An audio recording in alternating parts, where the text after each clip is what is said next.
Greve do INSS completa 2 meses. A paralisação está prejudicando quem precisa entrar com pedidos de aposentadoria, seguro-desemprego e auxílio-doença. O sistema prisional catarinense em estado crítico. Enquanto a Justiça manda interditar unidades, o Departamento de Administração Prisional diz que tem dificuldades para transferir detentos em função da medida. Expectativa de movimento nas estradas. Com o feriado da Independência, a Polícia Rodoviária Federal vai intensificar a fiscalização nos pontos mais críticos da rodovia que cortam o estado. No esporte, o Figueirense não aproveita as chances de gols e perde para o Grêmio e fica a 3 pontos da zona do rebaixamento.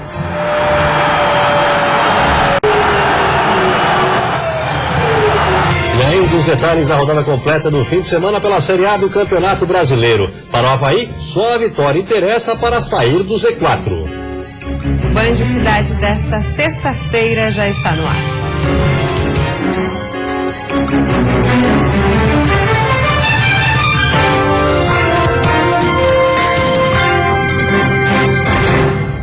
Olá, boa noite. Olá, boa noite. A polícia continua à procura de bandidos que ontem assaltaram a agência da Caixa Econômica Federal em Campos Novos, no meio-oeste do estado. Os bandidos que agiram fortemente armados chegaram a fazer um refém. A ação foi à luz do dia e provocou pânico. No vídeo do circuito interno da galeria, que fica ao lado da agência assaltada, os funcionários aparecem correndo para fechar a porta. Os bandidos quebram o vidro, enquanto outros estão dentro da agência. Após isso, eles fogem, deixando a bolsa com as notas de dinheiro cair. O tesoureiro do banco foi levado como refém, mas liberado horas depois. Policiais do BOP foram deslocados para auxiliar nas buscas pelos assaltantes, mas eles ainda não foram localizados. Para este feriado, a PRF fará uma fiscalização intensa em todas as rodovias do estado. O excesso de velocidade e a embriaguez ao volante serão os principais focos da operação, que segue até a meia-noite de segunda. Neste feriado da Independência, as rodovias de pista simples, como a BR-282 e a 470, terão maior atenção da PRF. Principalmente nesses locais vão ser usados os radares móveis e bafômetros. As ultrapassagens indevidas também serão fiscalizadas. Só na última quarta-feira, em 2 horas, 279 motoristas foram flagrados cometendo a infração, que só neste ano já representa 39% das mortes que ocorreram nas rodovias catarinenses. Foram chamados policiais que estariam de folga. Foram chamadas escalas extras e a fiscalização com certeza será bastante intensa. Segundo este policial, o movimento nas estradas deve se intensificar entre a noite desta sexta-feira e manhã de sábado. Amanhã, principalmente no período da manhã até umas 3 horas da tarde, por ali o movimento deve ser intenso ainda também, né? E o retorno na segunda-feira, que concentra daí todo mundo querendo ir para casa. Já no litoral catarinense, a previsão é de que 80 mil veículos passem pelo trecho sul da BR-101 na saída para o feriado. A formação de filas pode ocorrer entre o Morro do Formigão e a construção da Ponte Cavalcante, trecho que ainda não foi duplicado. A greve do INSS completou 2 meses hoje, com paralisação total em 20 cidades do estado e parcial em 35. Em Brasília, uma reunião tentou mais uma vez solucionar o impasse. Segundo o Sindicato dos Trabalhadores em Saúde e Previdência do Serviço Público Federal, que responde pela categoria, 90% das 63 agências do estado aderiram ao movimento. A greve dos servidores do Instituto Nacional do Seguro Social, o INSS, em Santa Catarina, completa 2 meses. Hoje, durante todo o dia, mais uma reunião de negociação foi realizada em Brasília. Mas, de acordo com o sindicato, a paralisação segue por tempo indeterminado. A categoria reivindica o cumprimento da lei de database, reposição da inflação nos salários e incorporação das gratificações. A paralisação tem afetado quem precisa entrar com pedidos de aposentadoria, seguro-desemprego e auxílio-doença. A situação de cada agência pode ser consultada pelo telefone 135.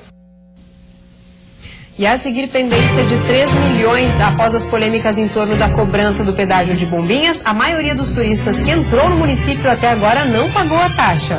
E ainda pela primeira vez após a reforma, o mercado público da capital vai abrir as portas no domingo.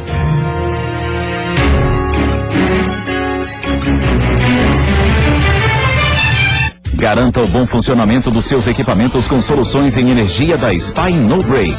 Venda e assistência técnica autorizada de no brakes e estabilizadores. Spy No Brakes, líder em fornecimento de energia confiável no estado de Santa Catarina. Em 92 lojas espalhadas pelo Brasil foi feita a declaração: preço baixo é na Havan. Celular Moto G Motorola, câmera de 8 megapixels de R$ 899,90 por 10 vezes de R$ 79,90. Cooktop 4 bocas Fisher de R$ 429,90 por 10 vezes de R$ 32,90. Participe da promoção Setembro da Sorte Havan. Compras acima de R$100 você concorre a prêmios na hora. E não perca até domingo a promoção de cama, mesa e banho. Neste feriado estaremos atendendo. Havan, não tem crise para quem vende barato. Inovação e o aniversário de 40 anos do Badesc são destaques no Estado de Excelência da semana. Santa Catarina, Estado de Excelência. Oferecimento Unisul, conhecimento para cada fase da vida. Fecoagro, juntos somos mais fortes. Geração Consciente Tractebel, energia para a vida.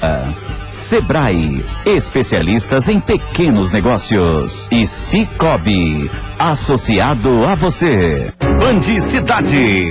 Oferecimento Queris. Pensou móveis, pensou Queris, a número 1.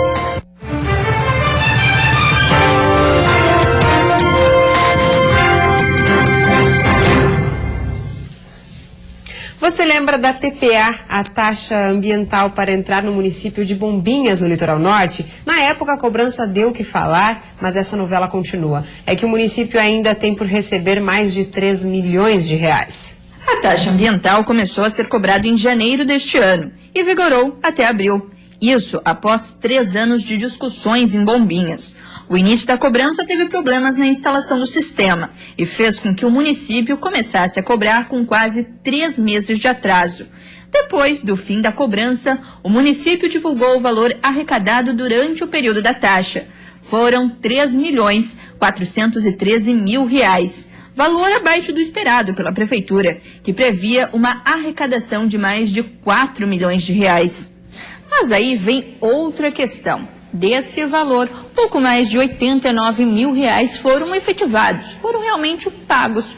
Tem muito motorista ainda em débito com o município. Para resolver essa questão, é fácil. Basta entrar no site da taxa de preservação ambiental e quitar a dívida. O município pretende viabilizar nos próximos dias o serviço de cobrança pelo correio, o que poderá diminuir o número de devedores. Nesta temporada de verão, a cobrança deve começar a valer a partir do dia 15 de novembro.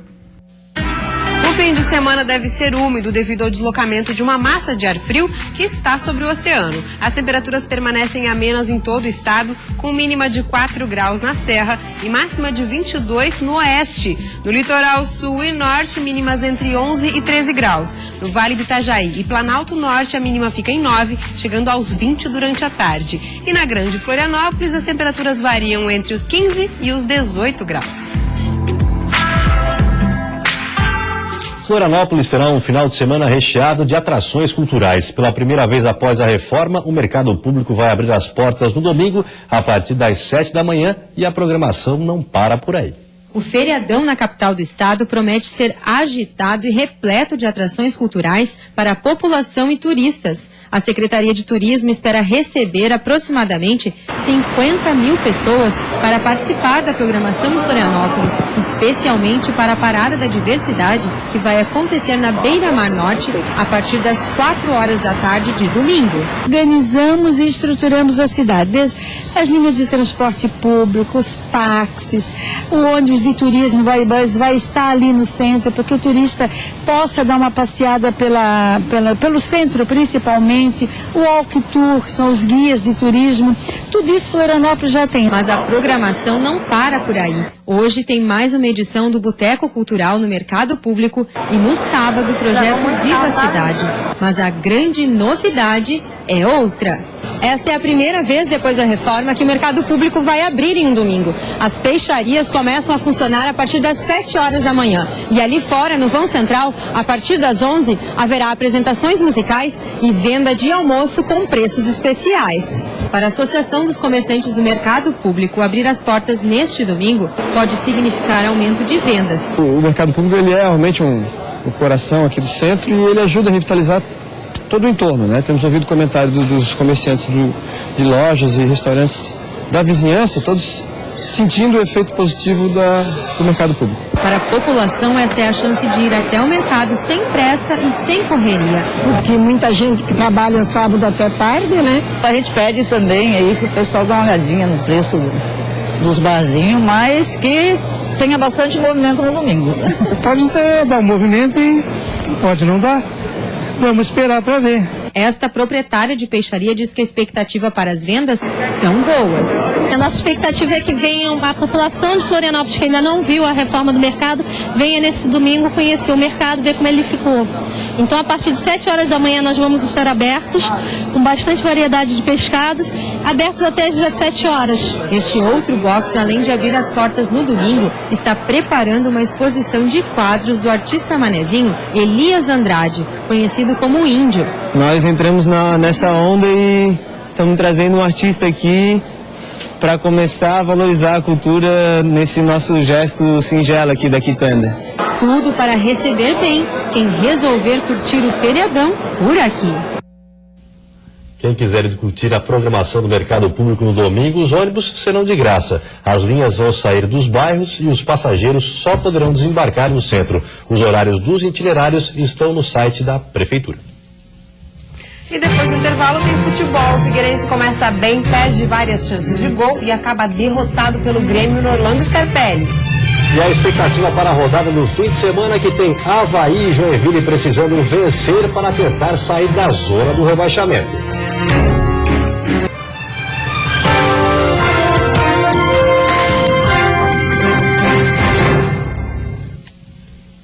E agora o futebol. Do Orlando Scarpelli, o Figueirense desperdiçou várias chances de gol e acabou derrotado pelo Grêmio.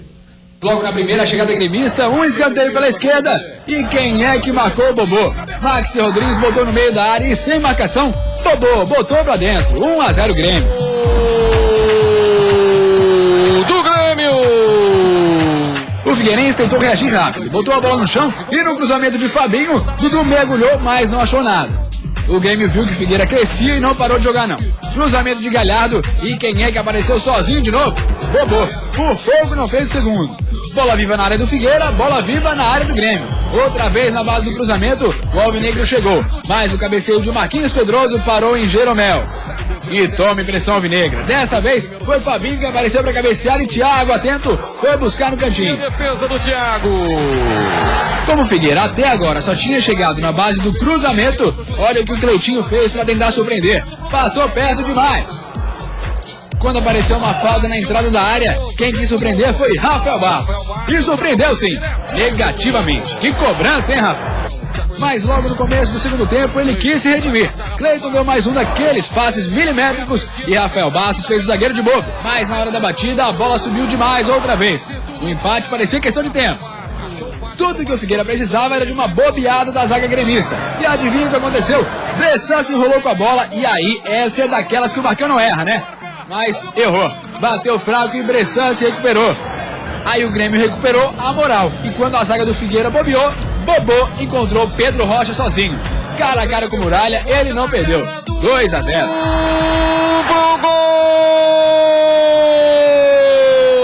Ainda deu tempo pro Pedro Rocha tentar fazer o terceiro e pro alemão tentar diminuir pro Figueira, mas ficou por isso mesmo. Tá cruzado, Thiago, solto. A leitura do jogo não foi a mais correta. Os lados do campo é que tinha que ser usado. No segundo tempo, principalmente, nós começamos a forçar muita bola por dentro.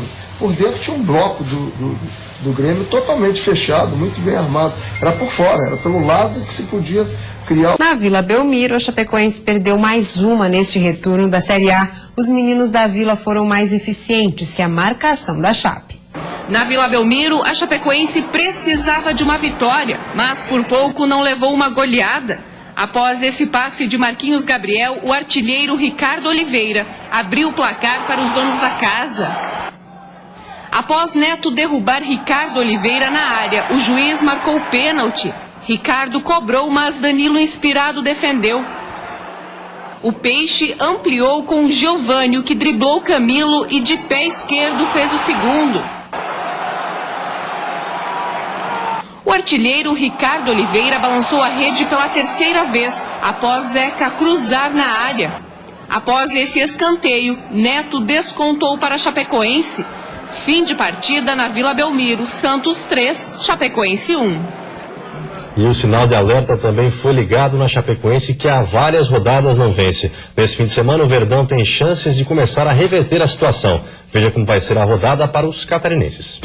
O Joinville, que continua na penúltima colocação com 20 pontos, joga em Curitiba sábado às 9 horas da noite contra o Atlético Paranaense. No último jogo, o Jack ficou no 0-0 com o São Paulo, mas mostrou um bom futebol, o que vai precisar para tentar surpreender o Furacão no Paraná.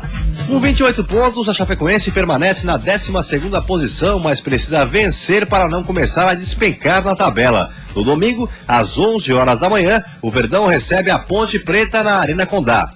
O Figueirense também permaneceu na mesma posição depois da derrota de ontem. É o 14º com 26 pontos. No domingo, também às 11 horas da manhã, o time enfrenta o Cruzeiro em Belo Horizonte.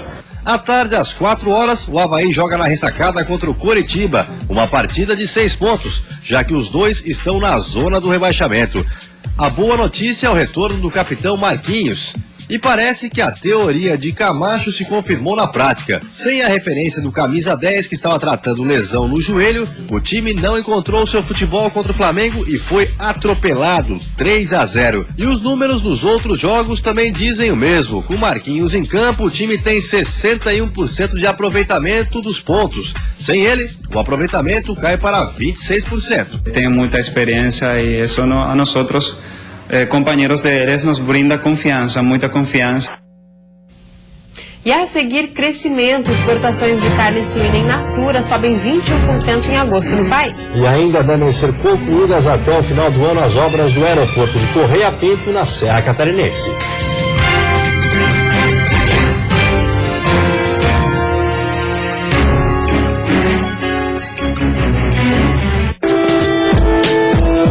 Sustentar educação. Ou seja, a formação de um cidadão consciente. A nossa ideia inicial é formar sujeitos críticos. Sustentar. Domingo, 9 da manhã. Oferecimento. Geração Consciente Tractebel. Energia para a vida. Ligue e assine já. Vem pro lado Net Brasil. Dele. Completa a sua vida. E Queres. O líder de uma grande empresa deve ter prioridades e focar nos negócios. Sinta-se tranquilo em priorizar o seu trabalho e deixe os demais serviços com quem você pode confiar. A Liderança é uma empresa especializada em serviços terceirizados de limpeza e conservação, apoio administrativo e segurança patrimonial. Seja um grande líder e conte com a Liderança no seu negócio. Liderança Serviços, a serviço do seu bem-estar. O IPENO oferece tratamento odontológico no curso de especialização em ortodontia. Faça uma avaliação para a colocação de aparelhos ortodônticos e outros tratamentos dentários. Agendamento de consultas. Fone 3025-2400. Band Cidade. Oferecimento Queres. Pensou móveis, pensou Queres. A número 1.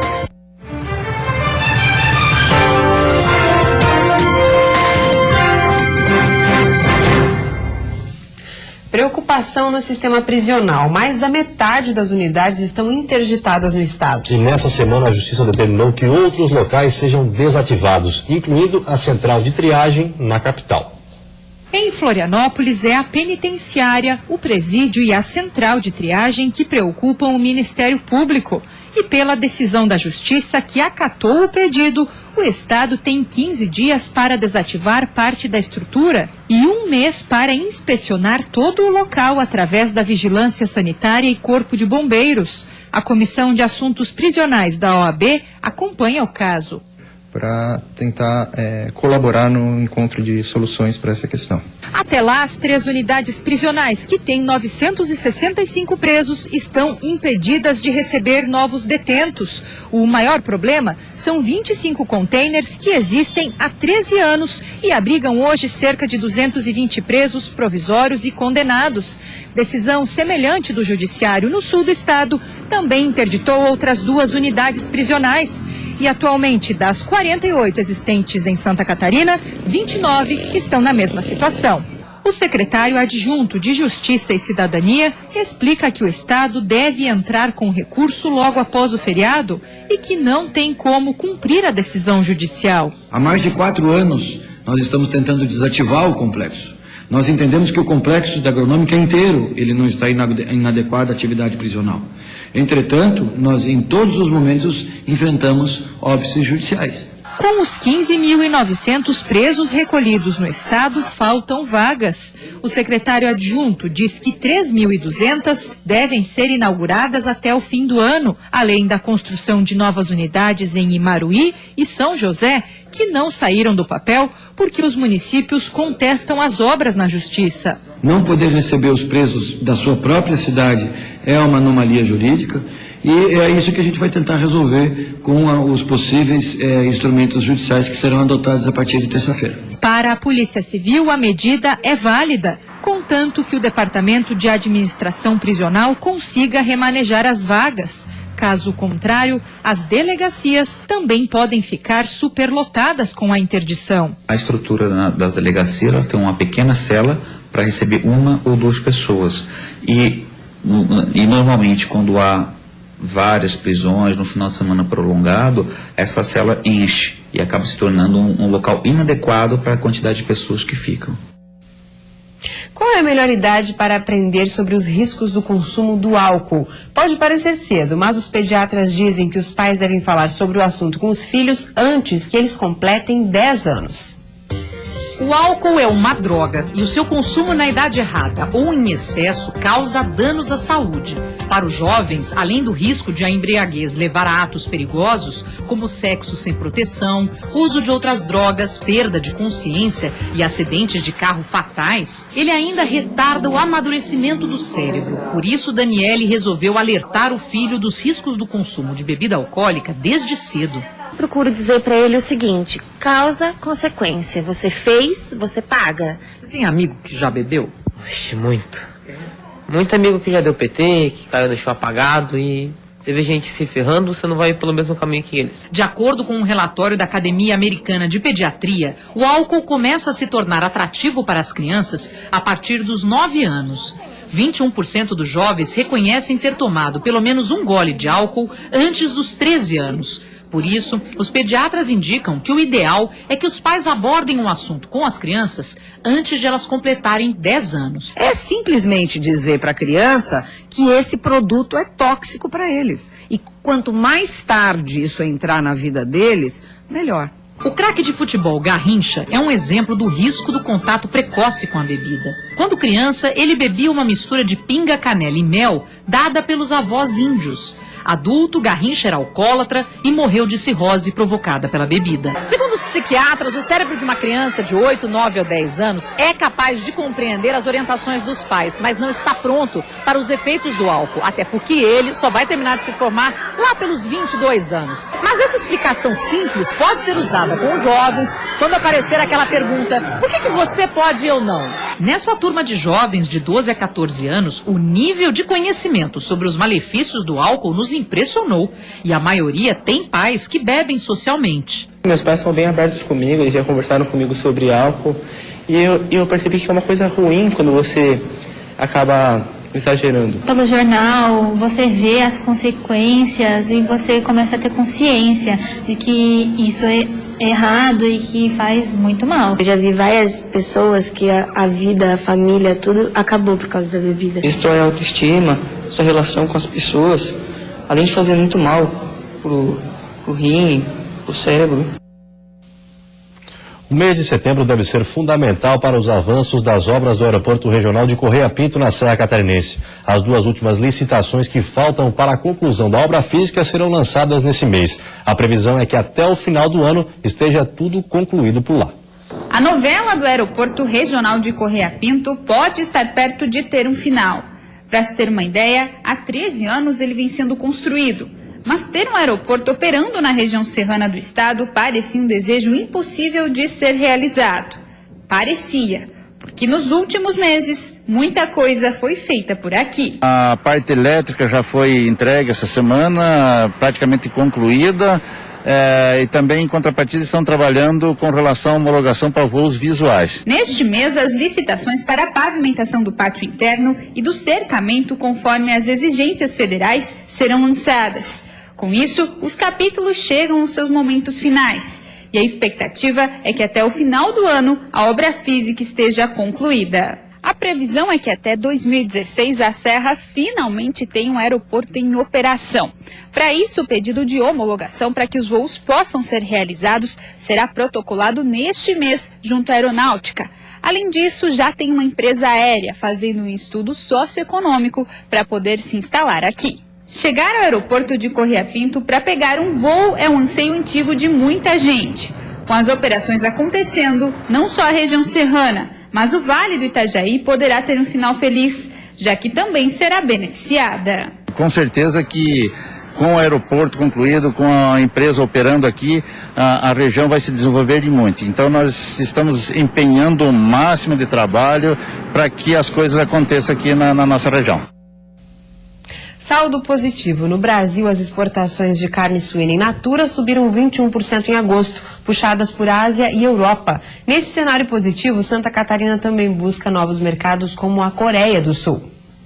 As exportações brasileiras de carne suína in natura subiram 21,3% em agosto, em comparação ao mesmo período do ano passado. O setor obteve uma receita de 372 milhões de reais com as exportações e um crescimento de 27,7% em relação a 2014. A Rússia foi a principal compradora e, em segundo lugar, ficou a China. De acordo com a Associação Brasileira de Proteína Animal, o ritmo positivo deverá se manter, influenciado pelas compras do leste europeu e da Ásia. Santa Catarina é o maior exportador de carne suína do país, respondendo por 37% de todos os embarques para o exterior.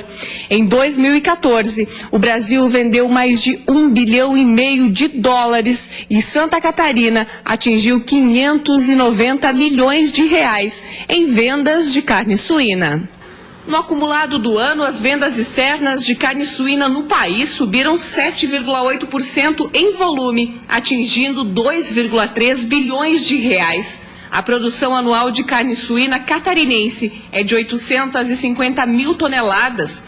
As 10 mil propriedades rurais, a maioria concentradas no oeste do estado, geram mais de 1.000 empregos diretos e 140 mil indiretos, integrando as 159 agroindústrias. O status sanitário de livre de febre aftosa e peste suína clássica é o carro-chefe que auxilia nas negociações com os compradores do produto catarinense.